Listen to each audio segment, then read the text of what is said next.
Hello everyone and welcome to Financial Modeling with ChatGPT. My name is Miles. I'm an analyst at some product and I've been spending the last year and a half focusing on learning how to use these new AI tools such as ChatGPT to effectively improve our workflow in the world of like finance and accounting.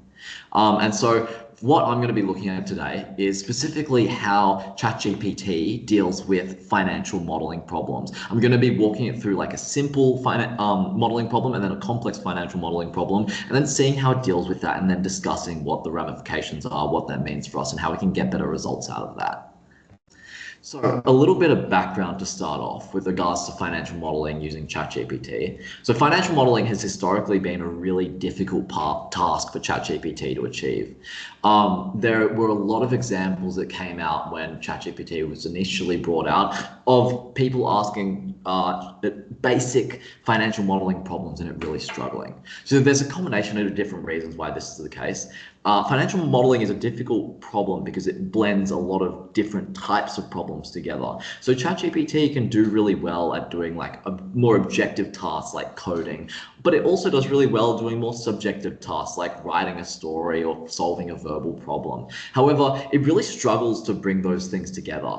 And that's the problem with financial modeling. It has objective modeling rules, and then additionally has like actual mathematical calculations such as multiplication and division, and then also subjective interpretations of tasks and how to complete those tasks. So how to most effectively model out a problem. And then it combines that all together within a very complicated multi-stage problem. Because when you are modeling, you're usually modeling over multiple different periods. You're modeling multiple layers of a certain financial statement. And so it just adds levels of complexity to what's already a very difficult problem for something like ChatGPT to deal with. Now, another issue that is faced is that neural networks do not deal very well with software like Excel. Now, many of you may have used Copilot over the past year since it's come out, and there's been a lot of criticism leveled at Copilot for not being especially useful in its current form. And to be honest, I'd kind of agree.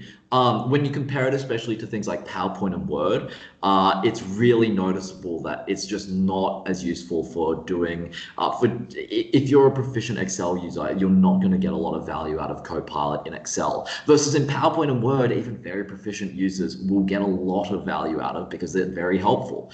But what I need you to think about is the fact that when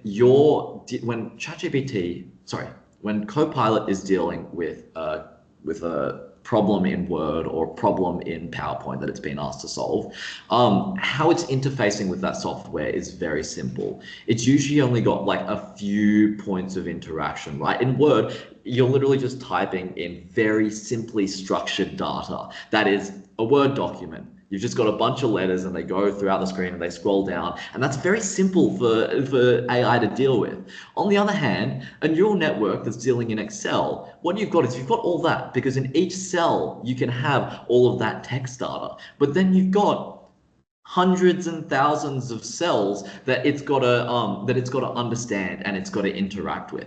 And so artificial intelligence dealing with Excel is dealing with a problem that is multiple magnitudes more complicated than it is when it's dealing with things like Word and PowerPoint. And so it hasn't really gotten there to the level where it's able to directly interact with Excel similarly to how a human would yet. And because of that, it's not that useful with helping with Excel at the moment.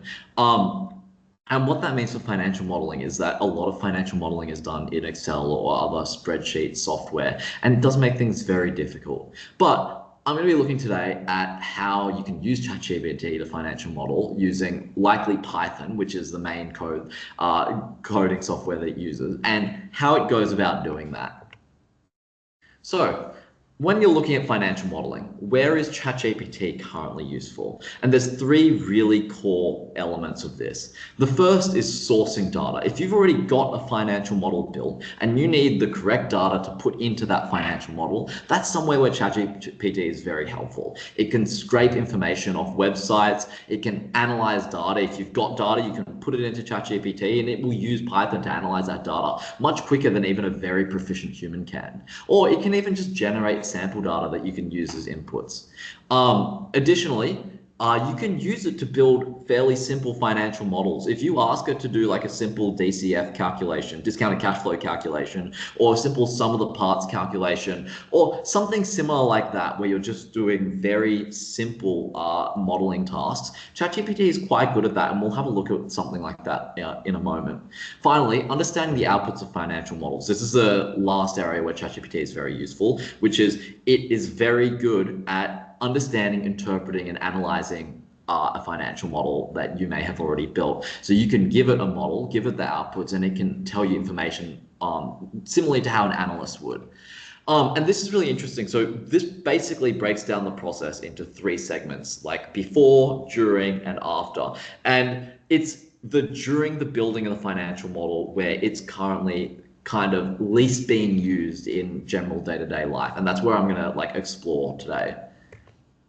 So I'm going to start off with just a simple discounted cash flow model and just see how it approaches this. Now, obviously, for us as experienced people working in finance, many of us will find this very comfortable to do.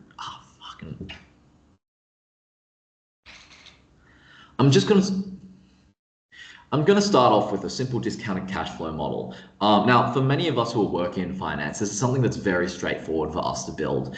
However, this is something that ChatGPT really struggled with in the past. So I want you to pay attention to how it performs in doing this now to see how far we've come along. When ChatGPT was first released, it couldn't do DCFs at all. It would break down both the actual calculations, but also just some of the basic rules and understanding how discounted cash flows are meant to be set up and modeled.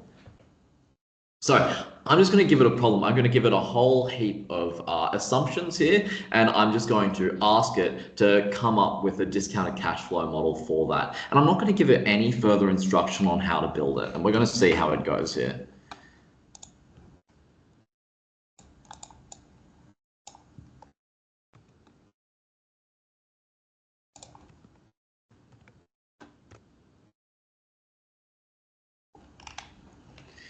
Here we are. And some of you will notice who are quite into ChatGPT that I'm using ChatGPT 4.0 and not the new model that's just come out recently, ChatGPT 0.1.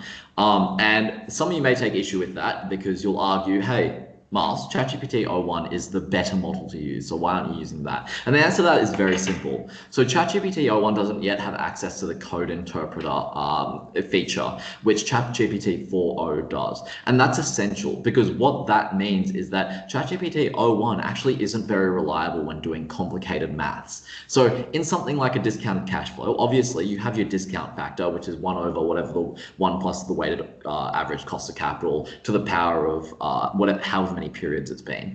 And that is a calculation that ChatGPT, when not using the code interpreter, will really struggle with because it's not calculating those sort of mathematical problems similarly to how a human being, a calculator would calculate it using binary rules. Instead, it's calculating it based on essentially what other people have said similarly in the past, because that's how ChatGPT works. It's essentially word association at its core. Now, ChatGPT 4.0 uses code interpreter, which plugs things through Python. And so it's able to make those calculations exactly in a way that ChatGPT 0.1 currently isn't. So I'm going to be using ChatGPT 4.0 for today. Anyway, it looks like it's finished. So let's have a look at how it's done here. So we've got here the unit sales, average price, and then the revenue. I'm actually going to pull up here. I've done an example model myself, and we'll compare and we'll see how it did.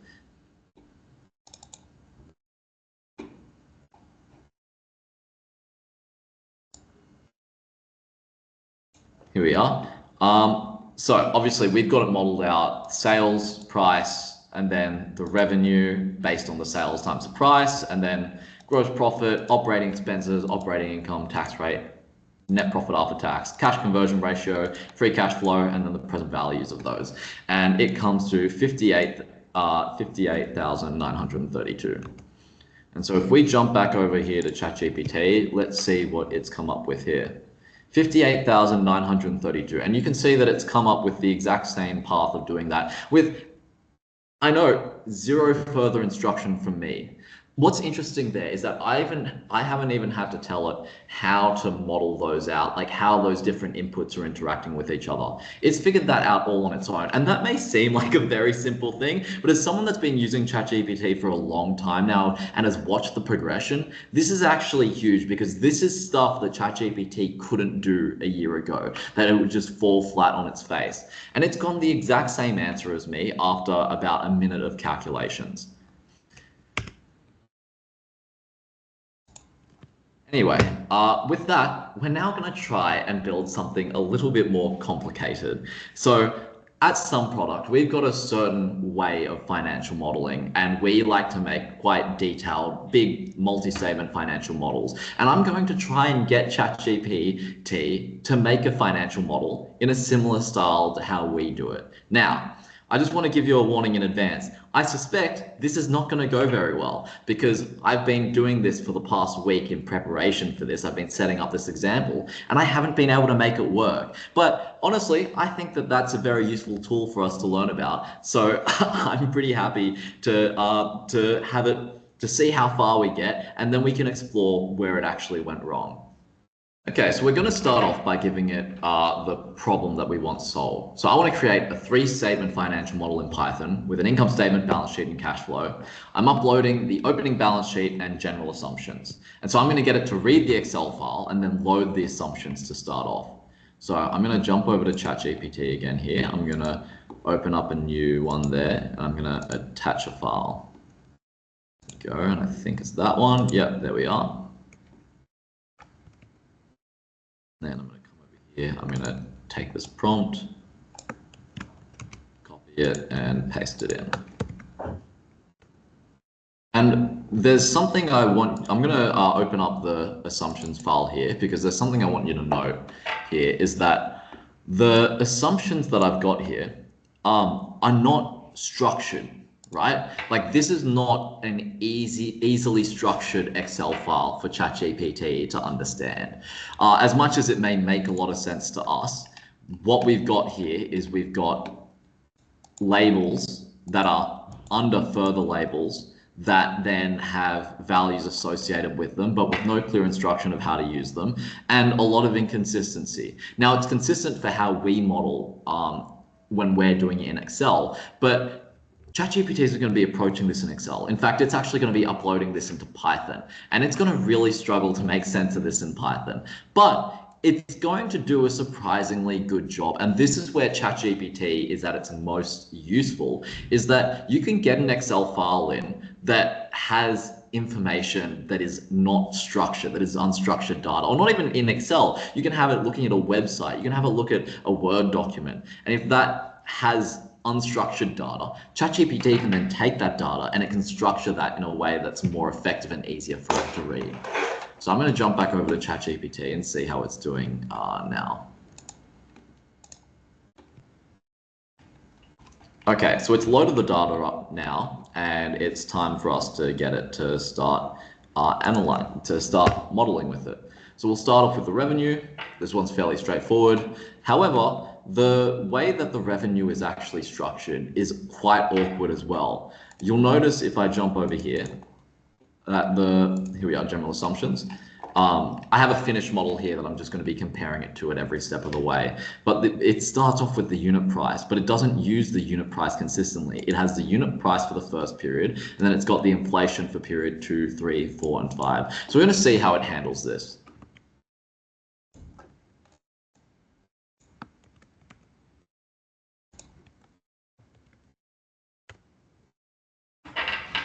I'll note here that in testing, it was able to handle this inconsistently. So sometimes it would need a bit of prompting to explain, oh, this is how the calculations are supposed to work. But most of the time, probably about 70% of the time, it was able to figure it out on its own, which again, compared to how ChatGPT used to function is fairly impressive. So let's see what it's done here. Oh, nope, it's struggled this time. Okay, well, I'm going to ask it, have a look in the general assumptions.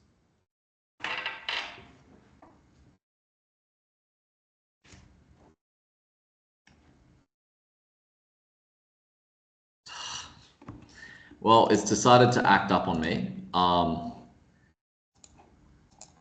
Cells labeled unit, price, and inflation.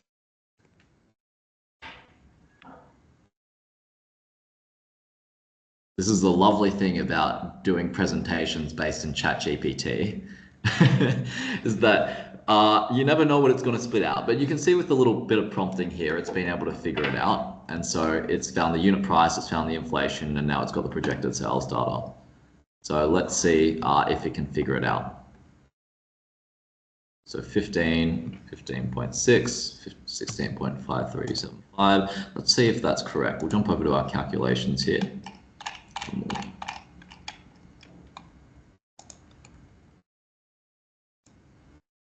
Let's just add a couple of extra.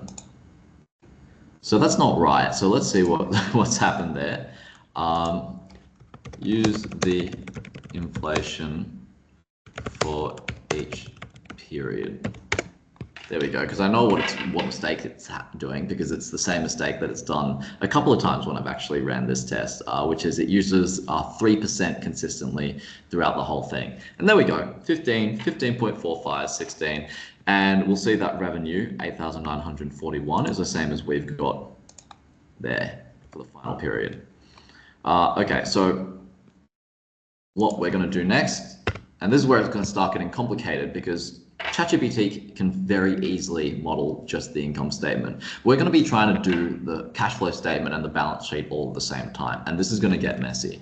So we'll get it to do the closing receivables first, and then we'll try and get it to do the cash receipts, and then put them into some sort of income statement, balance sheet, cash flow statement structure, and we'll start building that out.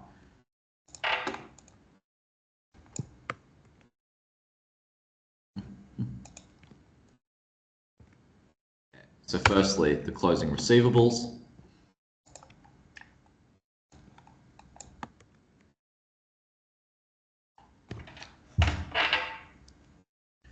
Okay, so it's got 1465 as the last one, and let's see if that's correct. Yep, that's right. And then now I'm going to get it to do the cash receipts here.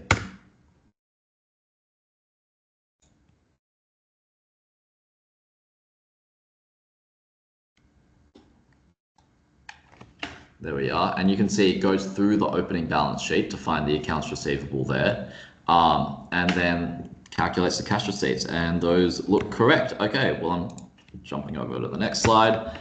Now we're just going to ask it to do the same thing based on the COGS. And one of the benefits we have here is that the more that it does these similar processes, the more consistently you'll be able to do them.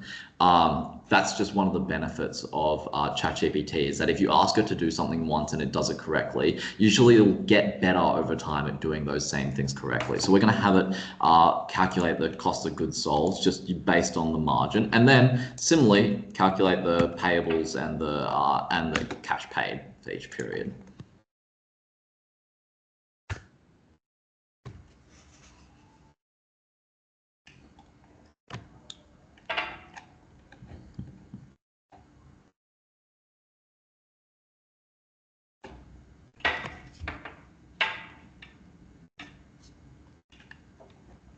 Okay, here we go. So we got the new COGS on the income statement, where we're at 450, 927, 1446. Let's jump over and check that that's correct. 450, 927, 1446. So we've got that. Then the payables, 110, 228, 356. 110, 229, 357. Yep, okay. And then the updated cash flow statement, 369, 809, 369, 809. There we go. Okay, so that one's correct as well. And similarly, we're just going to do the same thing with the OPEX here as well. I'm going to give it even less prompting here. I'm just going to tell it to do the same thing with the OPEX as it did with the cost of goods sold.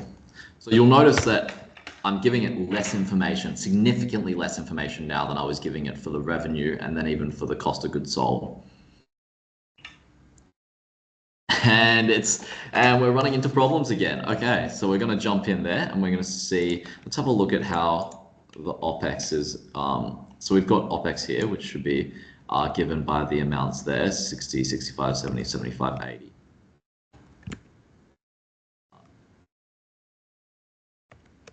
Would be labeled amounts under OPEX. Okay, let's see if we can find it now.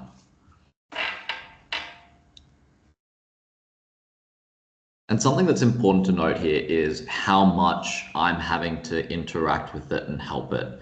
And this is one of the main things I want to be a takeaway from this presentation, is that for those of you who are looking to work with AI in some sort of financial modeling capacity, you will need to monitor it. You will need someone looking over its shoulder and making sure that it's doing things correctly, because it is very inconsistent, at least in its current status, which is part of why it's actually so powerful, is the fact that it makes estimations at times and isn't always correct.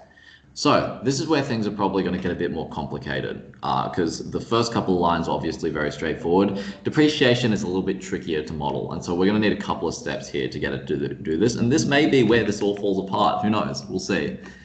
So the next step is to do depreciation. I'm going to jump over here, grab my prompt again. Calculations, da da da da da.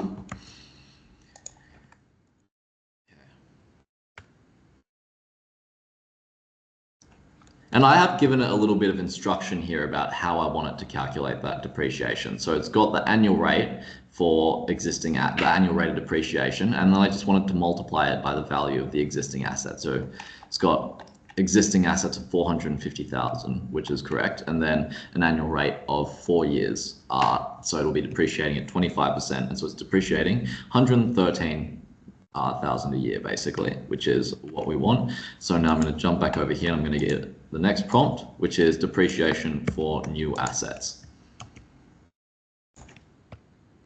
We are. So it's the same calculation, but using 20% instead, and then I need to sum them all together to get the total depreciation.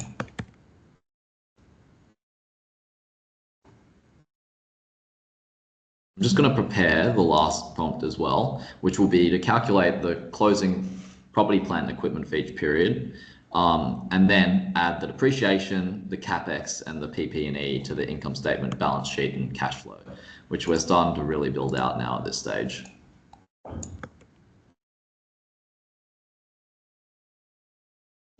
Here we are, so 30, 66, 90, 108, 128. I'm just going to jump over quickly and check to see if that's correct.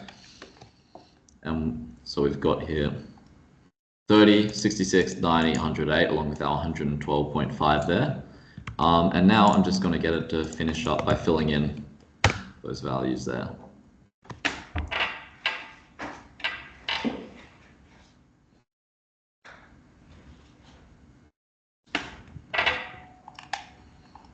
Here we are, so we've got our updated income statement now with our depreciation values. We got updated balance sheet, and then our updated cash flow statement there. Okay, the next thing we're going to look at is calculating the debt. So this will be fairly straightforward for the actual just debt totals, because that's just given by adding debt drawdowns and then subtracting debt repayments. So I'm just going to start with that. So get it to calculate the closing debt and then add it to the balance sheet naturally.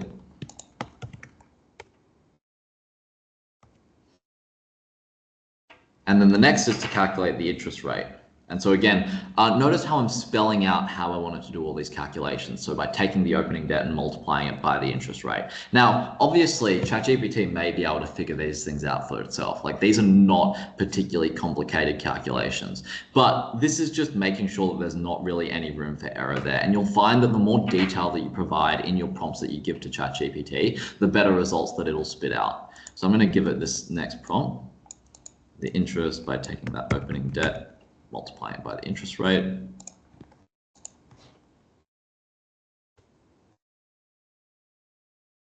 So the balance sheet now has the closing debt for each period. So 20, 40. Ooh, that's not correct. Okay, good thing that I've jumped in there and I've double checked that, because what that's missed is that's missed the opening debt value. So what I'm going to do is I'm actually going to jump in here I'm going to edit that, and instead of having the prompt there, I'm going to say, make sure you include the opening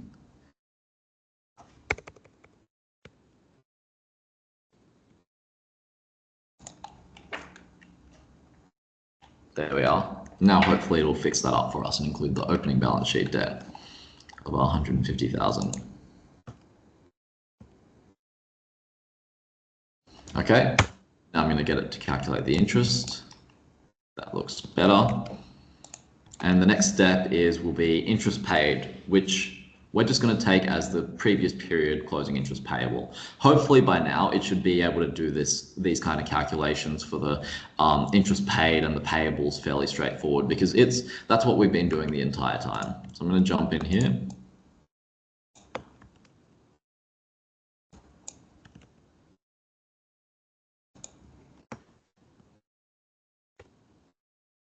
Here we are. So interest paid and interest payable, and then I'm going to get it to add it to the cash flow statement and balance sheet.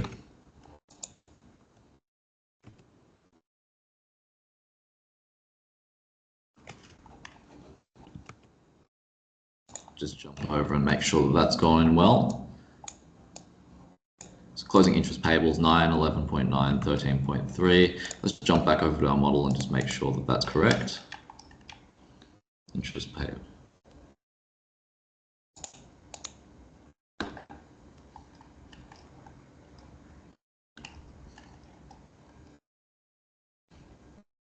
Nine, 12, 13, 14, 12. There we are. Okay. And this is where things are going to get really messy, because this is where we're going to look at the cash balance, which is obviously something that is actually dependent on the outputs of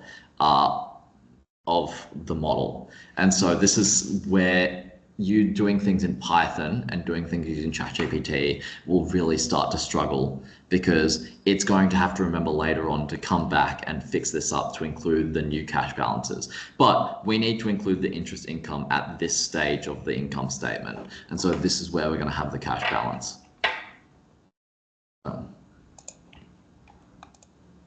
Using the opening balance sheet and previous calculations, find the closing cash balance for each period.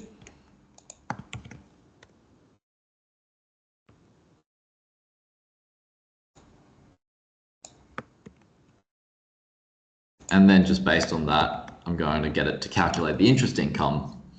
And then from that, calculate the interest receivable and interest received.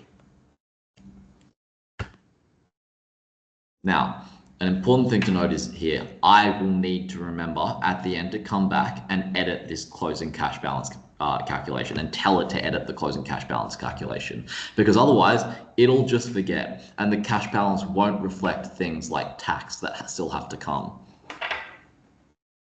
Okay, here we go. We've added the interest received in here.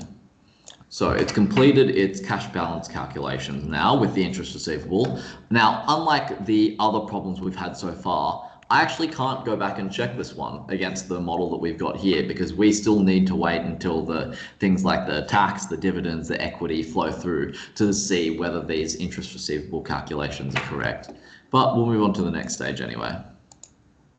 So this is tax, and tax is another one where there's a lot of risk that things might get very messy, because we've got to calculate the tax based on the profit, obviously, but then we're going to have to factor in tax losses in there. And that's a calculation that's difficult to kind of get your head around. So I'm going to jump in here. I'm going to ask it. Firstly, I'm just going to get it to calculate the movement in tax losses. And so this will be using the net profit before tax. So let's just see if the net profit before tax is positive or negative. And then if it's positive, we're going to get it to apply the tax rate to the remainder there. And if it's negative, then we'll increase the deferred tax asset by the amount of that loss. Let's see if ChatGPT actually understands what it's supposed to do here.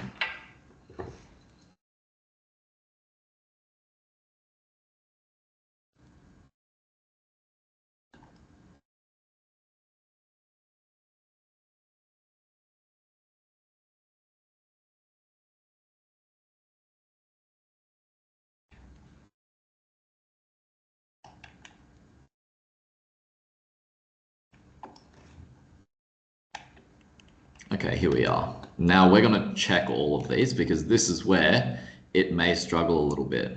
So firstly, it calculates the net profit before tax here. And let's go back and let's make sure that that's actually correct, or at least within the realm of correct, because our income statements will be a little bit off because we haven't done the right things for interest income yet. But net profit before tax, 844, 1925, 840, 1925, 3141. 126.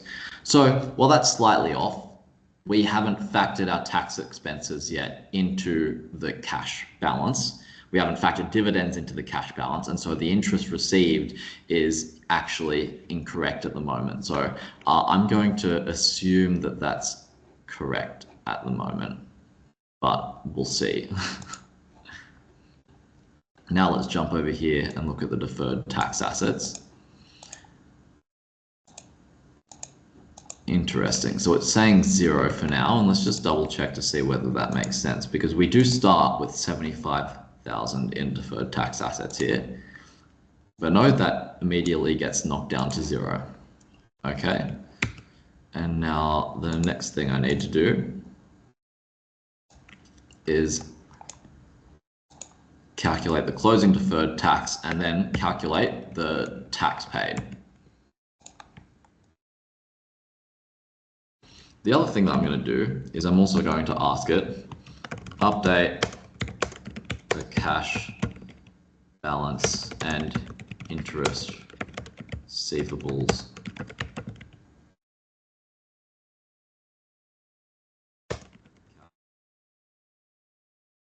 Interest income tax to include tax. There we go. Now this is a big thing we're asking. This is obviously a big thing that we've asked, and let's see if it can actually deal with this all right.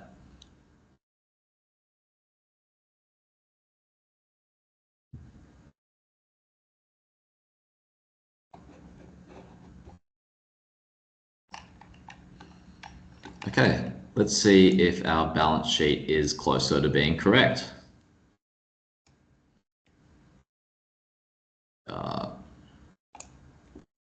That first period tax payable doesn't look right, because that should be, if we jump over here, 178 and then 588 for the next period. Okay, let's try and figure out what went wrong here. This is where, as I said, things may start to fall apart. And if this is where things fall apart, then that's that. Because the point of this isn't to show you that ChatGPT is some financial modeling whiz. In fact, it's the opposite. It's to show you the fact that ChatGPT kind of sucks at financial modeling. So let's have a look at the income statement. And so it's getting 252 mil in tax in this first period, with apparently no tax losses used. And yet it's ending up with 250 million in tax payable in that next period. Oh, I see what's happened here. So it's misunderstood me.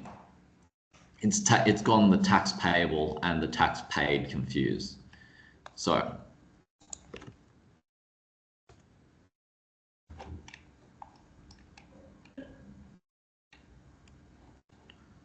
tax payable should be the same period tax expense. Meanwhile, tax paid should be the previous period.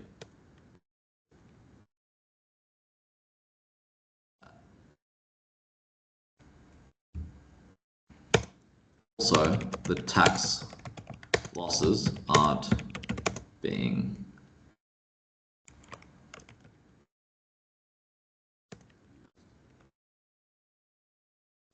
from the opening balance sheet. Okay, so I've given it some instructions now, and we're going to see if it can solve these problems itself.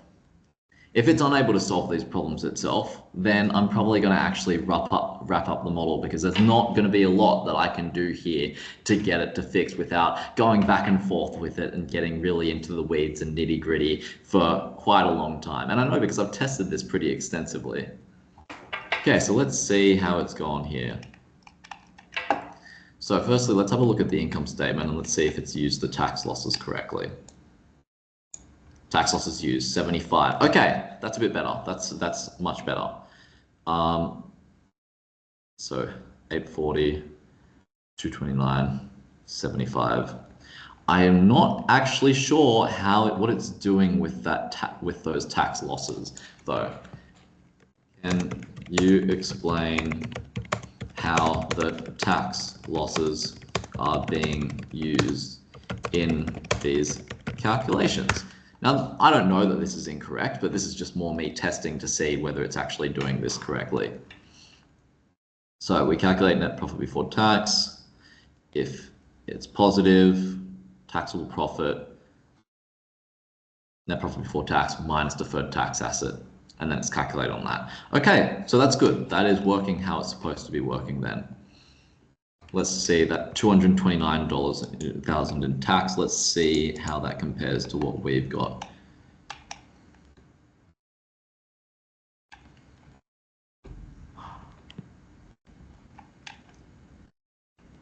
Oh, that is very different. Let's just have a look at what let's just check that what we've got here is correct. Okay, so I've had a look through the calculations, and the problem that's running into here is it hasn't multiplied the deferred tax assets by, well, it hasn't divided it by the tax rate, which is 30%, which is what it needs to do here. Next, I want to have a look at even considering that, whether it's gotten the tax payable and tax paid correct. So what we've got, that's right for the deferred tax assets because they all get used up, 229,577. Okay, those are all correct. Let's have a look at the tax paid. Okay, and that looks correct as well. So I'm going to try and get it to fix up the deferred tax assets. The tax assets.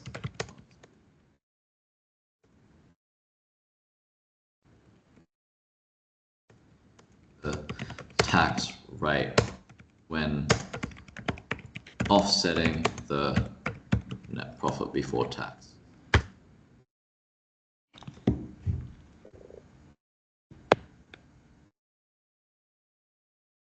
There we go. Now let's see if it's able to fix its issues here. As you can see, another thing I want you to note is that the further we're getting through this model, the more I'm having to get involved and having to fix its problems. If you're thinking about this from the perspective of getting ChatGPT to build you a financial model, you can see pretty clearly that right now at this stage is not really going to be able to do that because it just makes way too many errors. So let's have a look here at what it's come up with, which is tax losses used, 75. Oh, and this is where ChatGPT starts to just kind of fall apart sometimes, where once it makes a couple of different mistakes and once the whole model starts getting very complicated, it starts actually struggling to understand the recommendations that you're giving it and apply them effectively. That's simply just because of how much information it's being given right now, and it's struggling to actually process that information and come up with the right solutions. So with that, I'm actually going to leave the model. I'm not going to try and do it to completion because I've seen this happen plenty of times before when building this example out.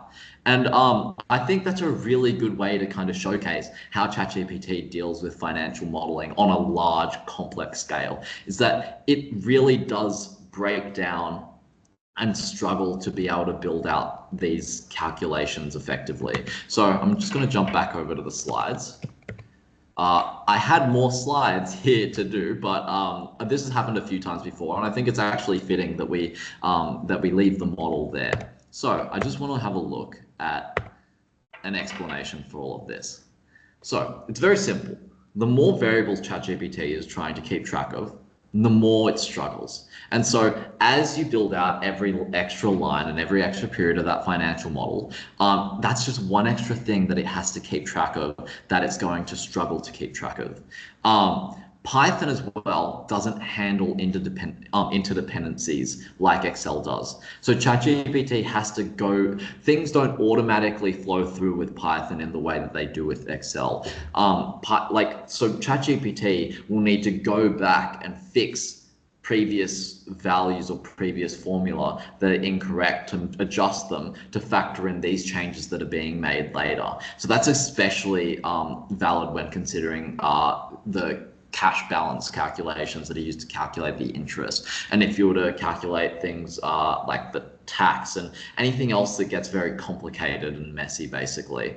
But unfortunately for us, Excel currently isn't really a viable option for financial modeling when using AI, because Copilot just isn't there yet. And hopefully it eventually gets there, but it's really not there right now. So as a result of that, changes that may need to be propagated throughout the model likely aren't. And so you need to specify with it that you want these changes to be made throughout.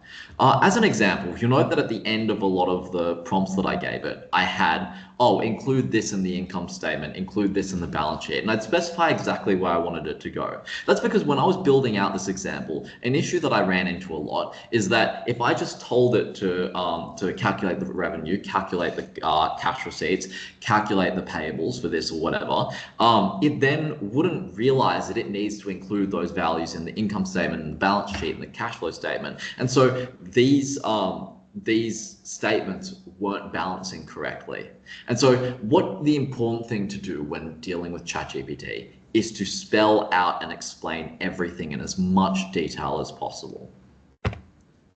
So what are the actual main takeaways that you should get from all of this? Because obviously this has been one big example, and there's been some good bits and some not so good bits. ChatGPT is very useful for simple financial modeling like DCS. And something that's interesting is that you'll notice that there were segments of that model that we were building where it was able to do things just like that, and it didn't need a lot of prompting from me. So it understands how things like depreciation work. It understands how revenue and receivables and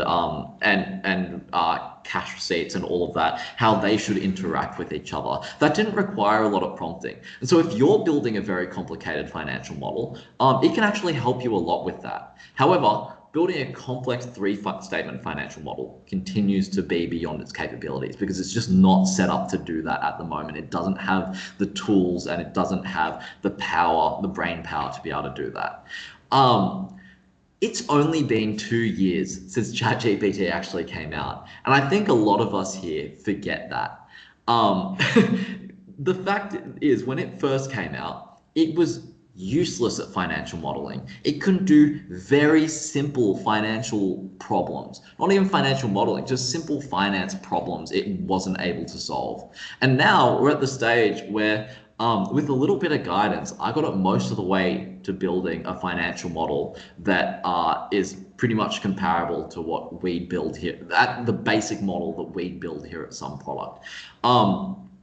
Whenever I'm talking about AI, one of the things that's really important to note is that where we're at right now is the worst and the weakest that it will ever be. And so it will only get better. I presented on ChatGPT last year where I discussed a lot of the flaws, and a lot of the flaws that I discussed are no longer there. It's moved past them because it's improved at a very rapid rate and it's going to continue to. So I suspect that in a couple of years' time, we will be here and I will be discussing how you use AI to actually build the financial model, but it's just not there yet. And I just wanted to show you an example of how one would potentially use it at the moment and the issues with doing that. Anyway, I hope you've enjoyed. If you've got any feedback, please use the QR code, and I'm going to be hanging around for questions with regards to the presentation that I just did.